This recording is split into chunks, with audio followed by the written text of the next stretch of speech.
আজ আমরা নিশাদ জাসমিনের বসন্ত নিয়ে লেখা দুটো কবিতার গভীরে যাব। হ্যাঁ, ওনার বসন্ত বাতাসে আর আসে বসন্ত। ঠিক, দেখব কিভাবে এই কবিতাগুলোয় বাংলার বসন্ত ঋতুটা ধরা পড়েছে, মানে তার রূপ, রং, অনুভূতিগুলো। মানে শব্দে কিভাবে জীবন্ত হয়ে উঠেছে ঋতুটা, সেটাই বোঝার চেষ্টা করব আমরা। চলুন তাহলে বসন্ত বাতাসে দিয়েই শুরু করি।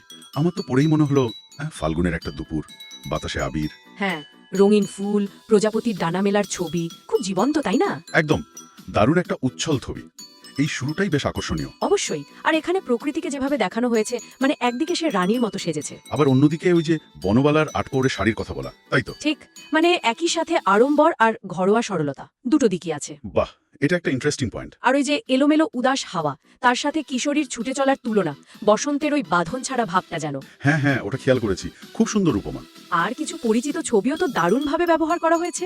যেমন এই যে বকুল শাখায় কোকিলের ডাক বা আমের ডালে কচি মুকুল। ও হ্যাঁ, শিমুল ফুলের গন্ধে মৌমাছির আনাগোনা, এগুলো তো একদম বসন্তের সিগনেচার, তাই না? ঠিক। আর এই পরিচিত ছবিগুলো আসাতে কি হয়, ঋতুটা আরো কাছের মনে হয়। ঠিক, শুধু চোখে দেখা নয়, যেন শোনা যাচ্ছে, গন্ধ পাওয়া যাচ্ছে। নিঃসন্দেহে এই চিত্রকল্পগুলো তো শুধু দৃশ্য নয়, শব্দ, গন্ধ, এমনকি স্পর্শের অনুভূতিও জাগায়। বকুল, আম, শিমুল, এগুলো তো আমাদের বসন্ত অভিজ্ঞতার অংশ। কবি এগুলো ব্যবহার করে পাঠককে সরাসরি সেই আবহের মধ্যে নিয়ে যান। একদম। এটা শুধু বর্ণনা নয়, পাঠকের স্মৃতি আর অনুভূতিকে ছুঁয়ে যাওয়া। আচ্ছা, এবার যদি একটু দ্বিতীয় কবিতাটার দিকে যাই, আসে বসন্ত। হ্যাঁ, চলুন। এখানেও তো বসন্তের চেনা উপাদান আছে, ফুল, কোকিলের ডাক। আছে, উপাদানগুলো পরিচিত, কিন্তু উপস্থাপনা আর মেজাজটা মানে একটু ভিন্ন। কিভাবে? এখানে দেখুন, প্রকৃতিকে বলা হচ্ছে খেয়ালি মেয়ে। খেয়ালি মেয়ে, ইন্টারেস্টিং। হ্যাঁ, সে যেন শিমুল, পলাশ, ক্যামেলিয়া ফুলে আবিরের রঙে একটা বরণডালা সাজিয়েছে। রঙের ব্যবহার এখানেও খুব জোরালো। কিন্তু খেয়ালি কেন? ওই শব্দটাতেই যেন একটা অন্য ইঙ্গিত আছে। মানে এই রূপটা শুধু সুন্দর নয়, কিছুটা যেন অস্থির, কিছুটা আনপ্রেডিক্টেবল। ঠিক ধরেছেন। আর এই খেয়ালিপনার সাথেই আমার মনে হয়েছে একটা বিষণ্ণতা সুরও যেন মিশে আছে।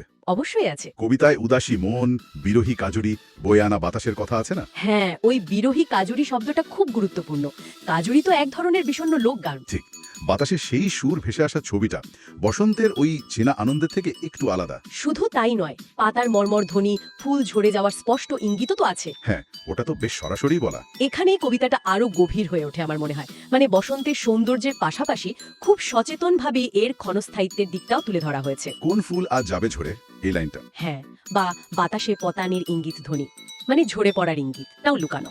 এটা কি শুধু প্রকৃতির নিয়ম নাকি জীবনেরও? হয়তো সেটাই, সৌন্দর্যের পাশেই তার সমাপ্তির ভাবনা। তাহলে দুটো কবিতাকে যদি পাশাপাশি রাখি, একটা বেশ মজার বৈপরীত্য দেখা যাচ্ছে। হ্যাঁ, বলুন তো। দুটোতেই বসন্তের রূপ, রং, গন্ধ সবই আছে। কোকিলের ডাক, ফুল। হ্যাঁ, উপাদানগুলো কমান।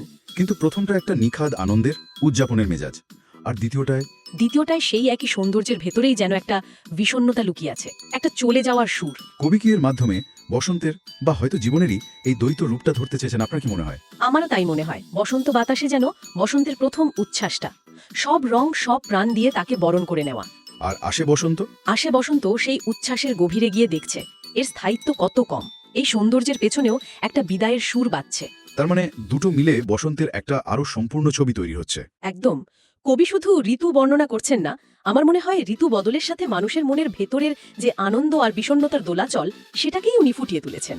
আর ইন্দ্রিয় গ্রাহ্য বর্ণনাগুলো, মানে রং, শব্দ, গন্ধ, এগুলো সেই অনুভূতিগুলোকে আরো গভীরতা দিয়েছে, তাই না? ঠিক তাই। ঋতুটাকে জীবন্ত করার পাশাপাশি ভেতরের অনুভূতিগুলোকেও খুব স্পষ্টভাবে প্রকাশ করেছে। নিশাবত জাসমিনের কলমে বসন্তের এই বহুমাত্রিক রূপ নিয়ে আমাদের আজকের এই সংক্ষিপ্ত আলোচনা আমরা এখানেই শেষ করছি। তবে শেষে একটা প্রশ্নবোধর ভাবনার জন্য রেখে যাওয়া যায়। বলুন। এই কবিতাগুলো কি শুধুই একটা বিশেষ ঋতু নিয়ে, নাকি বসন্তের এই আসা যাওয়া, তার সৌন্দর্য আর ক্ষণস্থায়িত্ব, এর মধ্যে আমরা জীবনেরই একটা বৃহত্তর চক্রের ছবি দেখতে পাই? মানে প্রকৃতির বদলের সাথে মানুষের অনুভূতির এই যোগসূত্র।